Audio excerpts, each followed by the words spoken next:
like the title, Brutal Honesty. Check how you say things, you know. It is now time for the news at 6, and Bernice Abubedu-Lansa and the team are here. Good morning, Bernice. Good morning, Winston. And hope you're doing very well. I am. Hope you are too. I am doing fantastic. All right, so let's go for the news.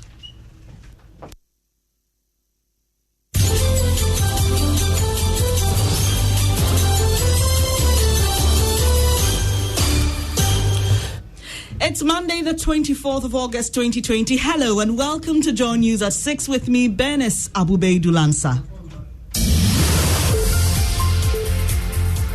160 new cases, total case count of 43,505 and 261 deaths. COVID is real.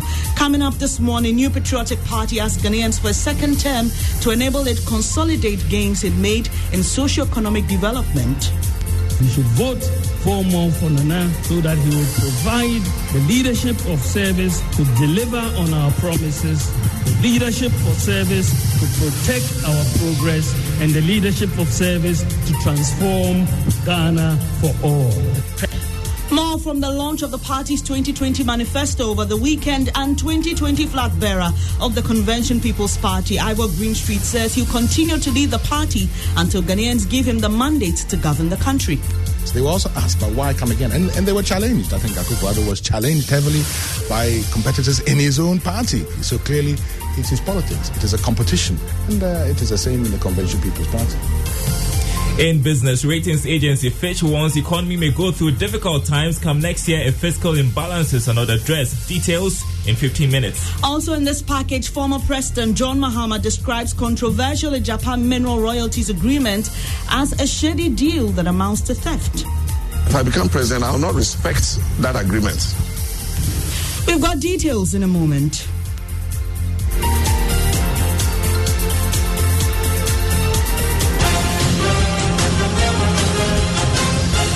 Your election headquarters. Thanks for your company. The details now. The governing New Patriotic Party is asking Ghanaians for a second term to enable it consolidate the gains it's made in socio-economic development as it launched its 2020 manifesto. The manifesto themed Leadership of Service, Protecting Our Progress, Transforming Ghana for All was launched in Cape Coast over the weekend. Joseph Opoku-Gakpo brings you highlights of the document. Among the major promises announced in the manifesto are plans to build an airport and a harbour in the central region. The NPP will also implement a $219 million project to improve quality education in low-performing basic schools. Vice President Dr. Mahmoud Bawumia wants Ghanaians to give the NPP a second chance. We should vote for Nana so that he will provide the leadership of service to deliver on our promises, the leadership for service to protect our progress, and the leadership of service to transform Ghana for all. President Akufo-Addo told the gathering former President Mahama has no business seeking a second term. Our memories are certainly not short enough to forget that he brought our entire financial services system to near collapse. I doubt that he can recognize a well-managed economy, even if it slapped him in the face. Well, there have been reactions to the content of the NPP's manifesto. President of the National Association of Graduate Teachers, Angel Kabonu, says the promise by the NPP to provide all secondary schools with free Wi-Fi is commendable. He, however, wants government to ensure its policies are sustainable. He spoke on Beyond the Lockdown Sunday night. Every policy of government should be economically sustainable so that it will not just be at the threshold of promise, but it will be promised that to be functional and that could stand the test of time. Well, Samuel Sego, who is president of the Graduate Students Association of Ghana, is concerned the decision to scrap the guarantor system with a student's loan will make it difficult for the fund to recoup disbursed sums. The students' loan is the Secretariat is struggling to recoup the already given out loans. Okay. And they have that leverage of relying on the guarantor's pension to get at least certain amounts back. So if we remove the issue of guarantors, then we are creating a problem for the institution of SLTF. Well, Adam Senanu of the Citizens Movement Against Corruption is not impressed about provisions in the manifesto to fight corruption. It's about the sanctions, it's about processes to set the right precedent and finding people culpable so that it sends the right message. And so the emphasis in the manifesto would not appear to be where we would have wanted to see it.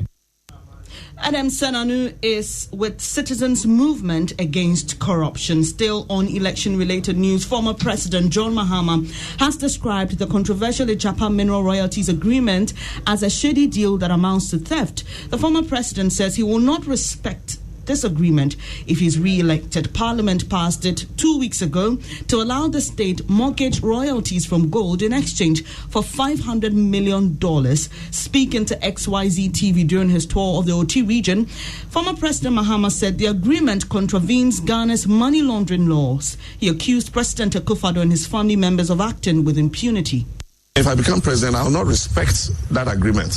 It is a theft of Ghanaians' royalties. It's against the money laundering rules. And if you even look at those who put the transaction together, there are people close to the president. Already almost $2 million have been paid to them. Meanwhile, First Deputy Speaker of Parliament, Joe Osei-Wusu, who presided over sitting when the House approved the deal, says the opposition has failed to show exactly what makes the deal illegal.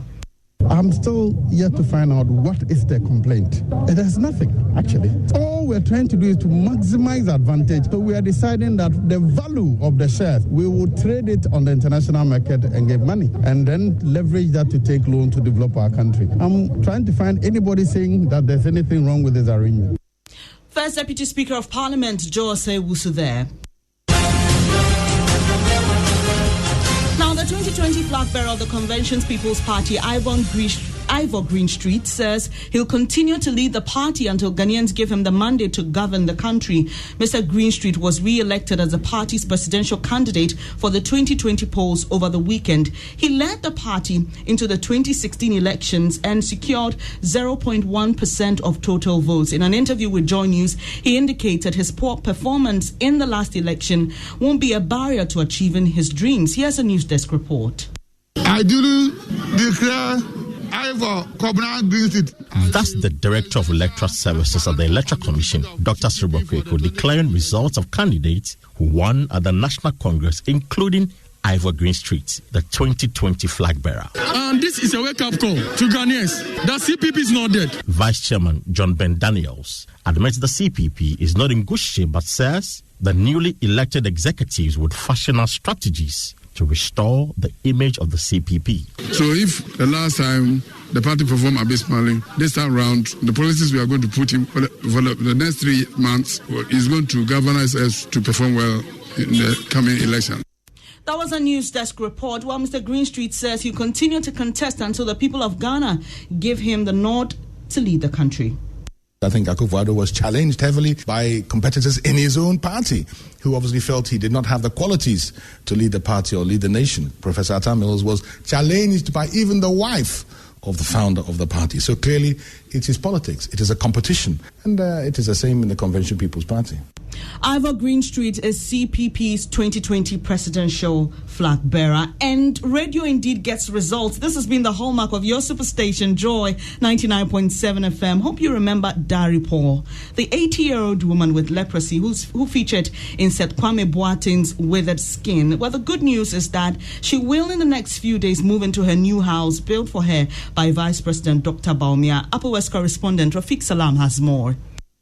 The biblical phrase, "There is time for everything," has really manifested in the life of Darpo, a leprosy-stricken woman believed to be in her 80s. Any heavy storm could collapse the dilapidated mass structure she slept in on her. Darpo's story touched the hearts of many, including the Vice President, Dr. Alhaji Mahmoud Baumia, who intervened without delay. 7 weeks after, the 2-bedroom house with hall, kitchen, toilet and bath is ready and has been painted. Upper West Regional Minister Dr. Hafiz Bin Sali has been supervising the construction. We are also about finishing it, getting beds and furniture for the lady. Upper West Region Minister ending that report by Rafiq Salam. Now, after years of drinking water from a muddy stream, residents of the Eastern Region community of Domiabra are hailing Promasidor Ghana Limited, producers of cowbell, for their new source of drinking water. The new borehole built by the beverage maker is part of 20 they are building nationwide to commemorate